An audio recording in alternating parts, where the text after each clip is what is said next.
What's up, everybody? This is Alex with the Buffalo Commander. I am your host today. Kevin is not here. He will be joining me later this week to discuss some things relating to Drake May and Jaden Daniels and who each of us would choose. What I want to do today is go over our first mock draft 1.0. I'm going to walk through it with you through each pick and just give you a little bit of my rationale and how I think it's going to unfold, and also maybe a little insight on the player that we're choosing without going too far in depth, because I don't want to keep this video or I want to keep this video relatively moderate, hopefully under 25 minutes. So that's where I'm going with it. Other than that, we'll get it started. I'm going to go ahead and present screen, and then we'll kind of go from there. As I'm presenting, we will do these other mock drafts or some more mock drafts throughout the season, hopefully with a panel and also with trades and such, but I won't be doing any kind of trades or anything like that today. I'm going to try to keep it pretty much scratch as far as the projections go, and then give a short synopsis. So anyhow, I'm going to go right into it. First and foremost, I already have it on the board. Caleb Williams is pick one.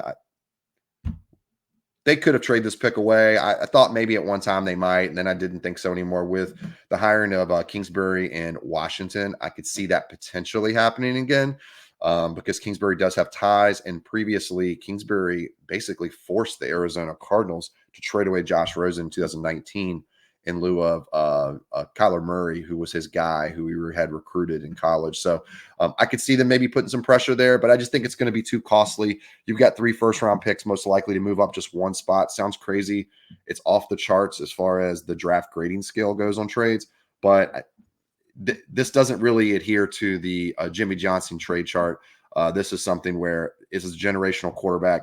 You're not only paying to move up in front of other people, but you're also paying to move up. So Chicago gives him up a generational quarterback. I just don't see that happening. All right, pick 2. What we're going to see here probably is a matchup between Drake May and Jaden Daniels. This is all going to be about who they envision as the stylistic culture of their offense and what it needs to be. So, for instance, Drake May is more of your standard pocket passer, but he can move too. He's got a big arm. He's a big kid. Very high floor, high ceiling too, I think, personally. They compare him to Justin Herbert. I'm more on the lines of he's physically more like Trevor Lawrence. Arm's not quite as good as Justin Herbert.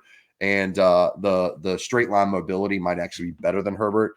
But similar things with him. My only real concern is some accuracy issues, and the fact that he had a junior season that followed the sophomore season, and it was a little bit down from the season before, even though the season was still good. So the other piece is Jaden Daniels. I'm spending more time on this pick, by the way, than the rest for the most part. I just think that it probably deserves more time. Jaden Daniels is a prospect that has a very high ceiling, but I do see some limitations in his games as it relates to arm strength. And I don't think he's as elusive or fast as Lamar Jackson, like some people point out. I think he's speed-wise much closer to a Tyrod Taylor or a RG3 than he is a Lamar. And I think he avoids the middle of the field a lot. And I think maybe some of that's because of just lack of experience with going through progressions. LSU system and Arizona State system was not very conducive to progressing through reads. It was primarily just a one read. Where's Malik Neighbors at? Oh, he's open. Throw it to him. If not, I'm looking for downfield to Brian Thomas Jr. And if he's not open, I'm running. And that's a lot what I see in that. I think he needs some work. We'll see him at the combine. But as of right now, if anything, as long as nothing changes, I'm sticking with Drake May in this case. This is the first place where I think a trade could happen. It depends on how much they love Jaden Daniels. New England needs a quarterback, but New England's a tough place to play. There's a lot of wind. It's a lot of cold. Throwing through that wind is tough. Jaden has a very average arm. I wonder if he fits that scheme enough. I still think Jaden's going to be a top 10 pick regardless. But I do kind of vibe that this is going to be a trade down. But in this case, I'm going to go ahead and, you know what? I'm going to give him Jaden Daniels as of right now. I think it's on the fence though, because of where they play. It's just it's like playing in Buffalo or Green Bay. It's a brutal place to play if you don't have arm strength that can cut through the wind. And I would just really question that. But as of right now, I'm going to stick with Jaden. Pick 4. This is easy. Marvin Harrison Jr. is the best player on the board, and it's not close. We're going to go with that for Arizona. Arizona doesn't necessarily need a wide receiver, but they could definitely use one, and he's the next best player on the board. All right, next is going to be the Chargers. This is going to be an interesting pick, I think, for a lot of reasons. I think they end up going here with with Brock Bowers from Georgia, who's the best tight end prospect we've seen probably since Kyle Pitts, and he's a much better blocker than Kyle Pitts. So I'm thinking that's where they go as best player available, but they could also use a tackle, and I could see them improving the receiver room if Keenan Allen and Mike Williams leave. That could easily be a situation where they stick with going receiver here and getting Malik Nabers. Although, as of right now, I think one of those guys at least stays. I think Mike Williams is gone, and I see them going with Brock Bowers just as best player available. Giants, this is where I could have seen Jaden Daniels going as a pick if New England and Washington pass on him, or Drake May, whoever would fall. In this instance, I'm going to take the receiver. I think that their wide receiver room needs help. And I just don't see enough juice on the outside. And if they're going to stick with Daniel Jones, at least in the short term, they need to give him as much weapons as possible. And then when they leave him to the curb because Daniel Jones isn't good, they'll bring somebody else in, and Malik Nabers will be there for them after the fact. Pick 7 with Tennessee. I see them going tackle. They've been looking for a left tackle since Luan left. Joe Alt is the best all-around tackle. He's not as good of a pass blocker, I should say, as Olu Fashanu, but he is a much better run blocker, and he's a good pass protector. So I'm sticking with him as the better all-around tackle as of right now, and they solidify their line a little bit. With Atlanta, pick 8, another place a quarterback could go if either of those two guys fall. In this case, I'd love to have a quarterback here. I just think it's way too high for JJ McCarthy or Penix Jr. or Bo Nix. Bo Nix is probably, his draft stock has dropped quite a bit since Senior Bowl, in my opinion, but I just don't see that happening. They don't really need receiver help. What I think here is probably the best edge rusher on the board. I think Dallas Turner is the best choice. And then they kind of solidify their defense a little bit going forward. And then they worry about quarterback later in the draft or potentially next year, but probably later in the draft, or potentially Justin Fields is a good landing spot. All right, Chicago. Right. I think you solidify your line here. There is an outside chance they could go receiver, in my opinion, or potentially another edge rusher next to Sweat. I don't see that happening. I think they go with Olu Fashanu here. I think he solidifies their line a little bit and steals the pick from the Jets, who obviously desperately need a tackle. Next with the Jets. So I'm going to filter out here to offensive tackle. Talisi Fuaga had a really, really good Senior Bowl. I like him a lot. He has guard flex too. I think that he's probably best suited as a right tackle, but the Jets just need any kind of help they can get on the offensive line. And I think that's probably where they go. The other potential here is Amarius Mims or Tyler Guyton. They are ranked lower on this board, but they have high athletic upside that could put them on the left. But I think that Talisi Fuaga is the best player available as far as offensive tackles go. JC Latham has a chance, but I'm not a huge JC Latham fan. I'd take Talisi over him all day, so that's where I'm going to go. Next pick is the Vikings. This is quarterback country again. I think that they are going to draft a quarterback. In fact, I think them and Minnesota both potentially move up in the draft for their guy. Minnesota here, I know a lot of people like Penix and Nix as the next two, but I like JJ McCarthy better. His arm strength's better than both of those guys overall as far as the velocity he gets on his more difficult throws, deep comebacks, deep outs, flag routes or corners. Things like that. He also has more mobility than both of them. And the only real knock on him is size. If he was he's 6'3" and 200. If he was 6'3", 220, we'd be looking at a guy who's definitely a top 10 pick. The only downside with him is in college, he really wasn't asked to do a whole lot in the passing game. He did have over 20 touchdowns and only like 3 or 4 picks last 2 years. But he only had like 27 or 2,800 passing yards, which is pretty low. It's not awfully low, but it's definitely low. Minnesota has experience with smaller, smaller or lighter quarterbacks in Kirk Cousins. So I'm going to go ahead and go McCarthy here, as I think it's going to be a surprise. Next is Denver. I think they're going to take a quarterback too. They're letting Wilson walk. That's common knowledge at this point. They need somebody who can fill in and fill into the shoes of whoever, Russell Wilson, I guess. But they need somebody who can really step up and elevate the team and have good upside potential. With that said, I think Penix is the better choice here as upside goes. He has a lot of injury issues over the last 4 years. He was hurt almost every single year with season-ending injuries at Indiana before he went to Washington. But his arm strength is better than Bo Nix, and he's slightly more mobile, in my opinion. I think he'll be fine. He held up this year really well, got into the national championship game and lost to just a superior team. And I think he's their quarterback in Denver going forward. Pick 13, Raiders. So they also need a quarterback. I just think Bo Nix is going to go later in the round, if at all, potentially with a trade back in, similar to Lamar Jackson in 2018 when the Ravens moved back into the draft in the last pick. So what I'm going to go here is probably going to go corner. I think their defense needs help, and all the top corners are still on the board. I don't think this is a great corner draft. I think these corners are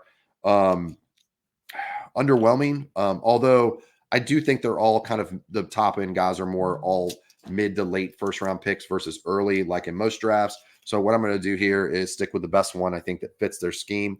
I'm going to go Nate Wiggins here. I think that he has more versatility inside, outside, and I just love his feet. I think he has good technique, and he's maybe not the athlete that Terrion Arnold is, but I think he fits well with what they want to do.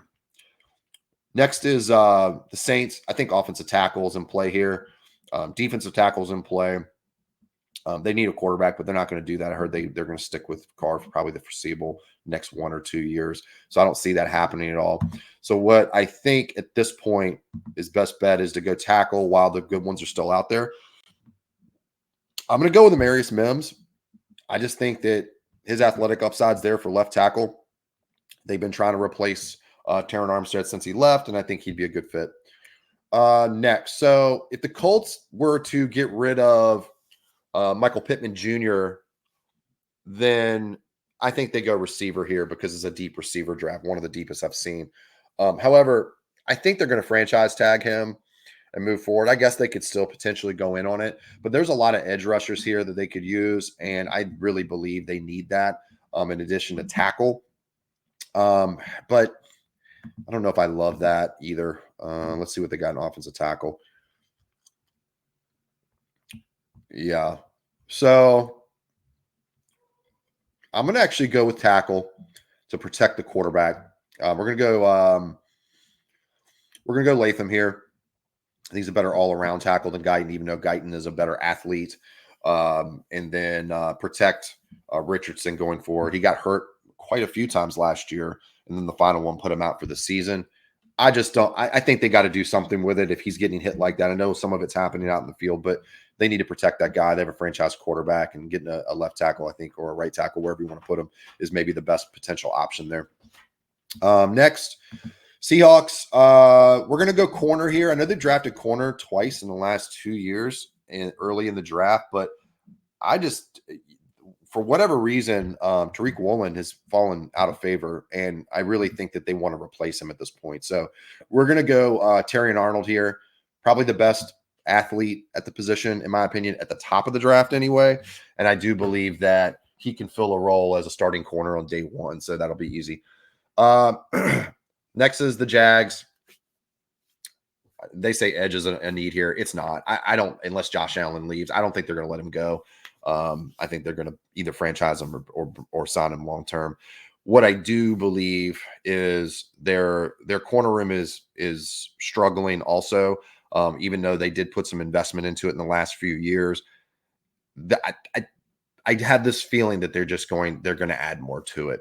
I think it's too early for a defensive tackle at this point. I could maybe go Jazon Newton.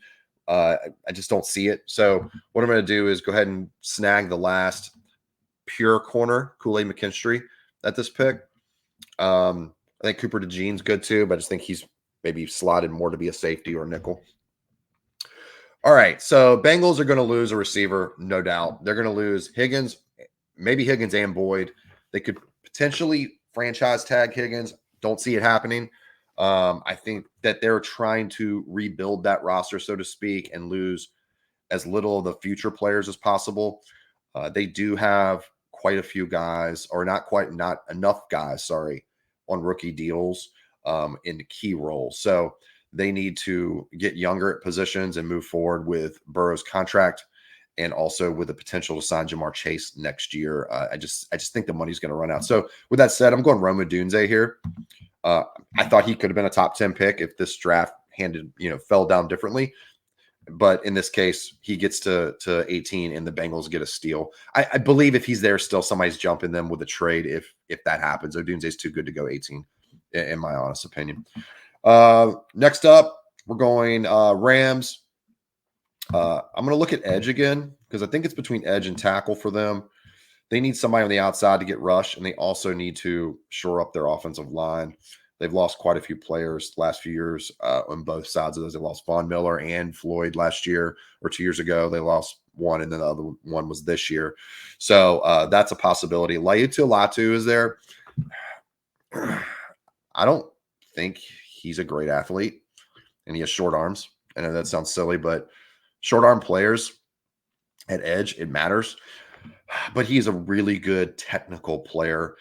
The other option would be Jared Verse. I just don't know. I don't love Jared Verse as a high-end defensive end. So what I might do here is go tackle. And Guyton's still available. I'm taking Tyler Guyton. He's maybe the best athlete at tackle in the draft. He can play left tackle. He just needs some refinement going forward. And then if that happens, the Steelers are going to be pissed off because they need help on the front too. But they also need corner help desperately. I think here is a good opportunity to do a Swiss Army knife corner in Cooper DeJean, but Quinyon Mitchell played amazing at the Senior Bowl. He's flying up draft boards. I think Quinyon Mitchell goes here instead as a true outside corner.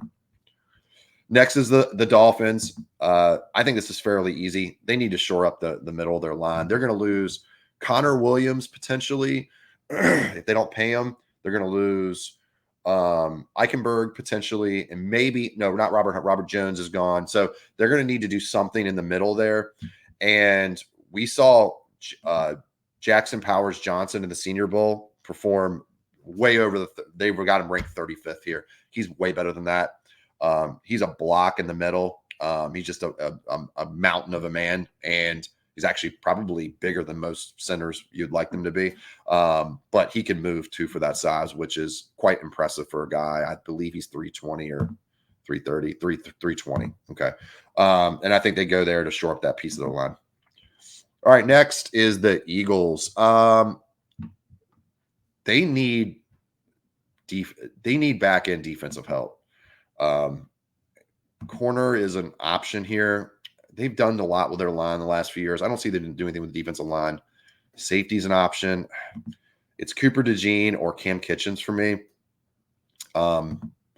Cooper's so good. He can play safety, but he doesn't really have a spot. So that's my main concern with him is he comes in and they don't really know where to put him. Do you put him at corner or on the outside? Do you put him on the inside? Do you put him at safety? What do you do? He can do all of it. So yeah, I think that's probably a good spot just so they can pick and choose, but they need DB help all over the place. I just worry about not getting a specialized player and putting that spot because often what you want is somebody who's like ready to jump in. So, next is the Texans. I see this wide receiver need for the Texans a lot. I don't believe in it. I think that the Texans are a team that truly needs some more help to solidify the defense. They've got receivers that have really developed well. Dell was a really nice surprise. I had no faith in him, given him being his diminutive stature after the draft. But he really is a really good route runner, and he's really quick and explosive. And then Nico Collins is there too. I think Nico's turned into a real number one. I don't know if they need a ton on offense, and I don't like the value at guard or tackle here. I do, however, think edge is an option. They had one edge that they picked up last year in the first round, and I think that they could pick up another here. I think Latu may be a good, perfect second level edge player, not a primary edge, but like if you're going to need a defensive end, he's probably not going to be your lead sack guy, but he's going to be your guy that sets the edge and gets your cleanup sacks and gets some pressure occasionally. I think he fits well there. Next is Dallas.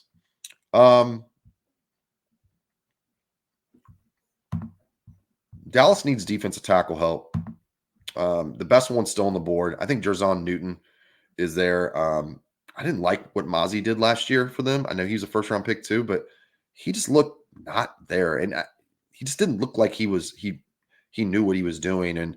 And honestly, their run defense was so bad when teams focused on it.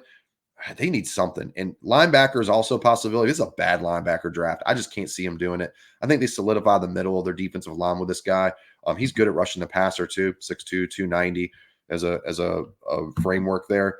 But I just don't see a linebacker worth the value here. And I think the corners have been eaten up, and I think they'll be fine in the back end. Next is the Packers. Man, they need offensive line help, in my opinion. I think they've got their quarterback now. They've got a solid secondary. Linebacker could be a need. I don't see them doing that this high. I think linebacker's not going to make it to the first round. Maybe safety. Let's see what's available in safety. We got Cam Kitchens there. He's definitely my safety one, or Byron Murphy. I'm going to go Byron Murphy. Well, no, sorry. I meant offensive tackle. I don't love any of those guys. We're gonna go safety and go with Cam Kitchens. All right, next is the Bucks. They are going to lose Mike Evans very soon. I just don't think he makes it. I don't think they re-sign him. I think they could let him go at his age. He's looking for $30 million, I heard. That's a lot of money. I don't see it happening. So we're going to go with Keon Coleman here, actually. He fits what Mike Evans did. Physical presence on the outside. Despite his separation numbers, he's a really good athlete. I wonder how well he tests. I think he's going to test actually really well for his size at 6'4", and 215, 220. But they're going to have some questions about his separation. I don't really have the same questions. I know some people are down on him. I think he's going to be a really good, solid outside wide receiver in the NFL. If you're not a number one, a really good number two. And he runs he runs okay routes for a big guy his size. Most of them don't run routes well at all. I just think he's a good fit for a replacement. All right, next is going to be Arizona. Arizona got Marvin Harrison Jr. earlier, so that wasn't a super need, but it was definitely on their board. So we're going to go back to the pool here. Two edges up top, defensive tackle. I think Byron Murphy's a good selection here. He's moved up draft boards. This is probably around where he needs to go. They need to fortify the defensive line going forward. I think he should pick. All right, Buffalo. This would be a dream scenario. I personally think that we would have to move up. I think there's going to be more trades than none by pick 28. So some of these receivers might actually go earlier than I have them. Buffalo needs wide receiver help. Gabe Davis is gone. They really struggle down the stretch getting weapons on the outside to produce. Steph Diggs is 30. He's probably going to be here for another year, but even if he is, we need a wide receiver too to take Gabe's spot, who was underwhelming at best through his whole tenure here as a wide receiver too. Brian Thomas Jr. is my pick. This would be a dream scenario for us. He is a big, fast boundary receiver who gets down the field. He does need some work over the middle of the field and route nuance when it comes to running different route concepts, because LSU runs such a spread, wide open system with down the field throwing. But with his agility and size and feet, he can learn all that stuff, or the stuff that he's deficient at. He can do those things. But he is definitely my wide receiver 4 or 5 in this draft, if not even higher, depending on your flavor of what you like. Next is Detroit. Detroit post their NFC championship game run really teetered out in the second half of their game. And a lot of that was offensively. I just think that it gets stale. They could use some more balance to the type of wide receivers they have. However, I just think it's at this point you don't go there. You go ahead and solidify things that you have weaknesses on the other side of the ball when it comes to their secondary. Their secondary is below average, in my opinion. And I think they really need to snag someone to kind of fortify and give somebody on a cheap deal long term, because they're going to lose some guys this year. They had a couple 1-year contract guys. So what we're going to do is go Kamari Lassiter here out of Georgia. Good player, definitely a first-round value, and a little raw, but he can fit the bill for the time being. All right, so Baltimore, they're about to lose their pass rushing defensive tackle, Matabikwe. I don't think they re-sign him. Baltimore is known to just let guys rotate. I know there's a need here. It says corner. I don't see that need at all. I think they're fine there. I think Marlon Humphrey has another good year ahead of him that he could do. Offensive tackle is another need. But I think defensive tackle needs to be the focus. And I'm going T'Vondre Sweat actually over Leonard Taylor here. He's a monster. He is probably just a 2-down defensive tackle with his size and weight. He's 360 pounds, which makes him very unique. However, I just think he's too talented and too big and too strong to pass up. In the Senior Bowl, he was literally taking centers off the ground and then plowing them down with a body slam. So I'm going him here. All right. So Kansas City, it's no secret they need wide receiver help. They have, I think Rashee Rice is a good 1B. I don't know if he's a 1A player, but I think that they don't really need that there. If this was a good tight end draft, I might even entertain bringing in a guy to replace Kelsey in the future. I think Kelsey maybe plays one more year unless they win the Super Bowl, and then we're probably thinking about maybe retirement. But at this point, I think that the right receiver has to be the need. What they're really truly missing is a slot player, and Ladd McConkey has looked fantastic in Senior Bowl week. He's a great route runner. He's faster than people give him credit for. Great hands. He's just tricky and finds open spots. He plays and finds openings in defenses a lot like Travis Kelce at the receiver position. So I could see them going there. Or Troy Franklin just to get a field stretcher. I mean, I know they've got a couple guys that stretch the field, but they aren't very good and they drop a lot of passes. But I'm going to go McConkey here. I think that he fits what the Chiefs like, is just dudes who just show open. So he makes himself available is the best way to explain him. And he's a plus athlete, believe it or not, even though he doesn't really look it when he's really moves. Looks like he's moving slow. And then finally, the San Francisco 49ers. They're pretty solid across the board as a team. That's one of their advantages, is that they're okay at quarterback. He probably is the 10th best player on his own team, like Cam Newton said, but that's because there's so many good players on this team. I do think that they're in a phase where they have to start thinking about future potential at the offensive tackle position, though. So let's see what's there. I don't love a lot of those options, actually. Let's check the middle. Let's go Graham Barton from Duke. I know he's a guard, but he's got some tackle flex, and I think in the future he could be a guy who is a solid left guard for your team for the foreseeable future. You worry about left tackle next year, and when Trent's gone, you can replace him at that time. So, and that's it. If you have any questions, please put them in the comment section. I can have them on the next stream, and for the next time that we have this. So please like, share, and subscribe, and I'll see you next time.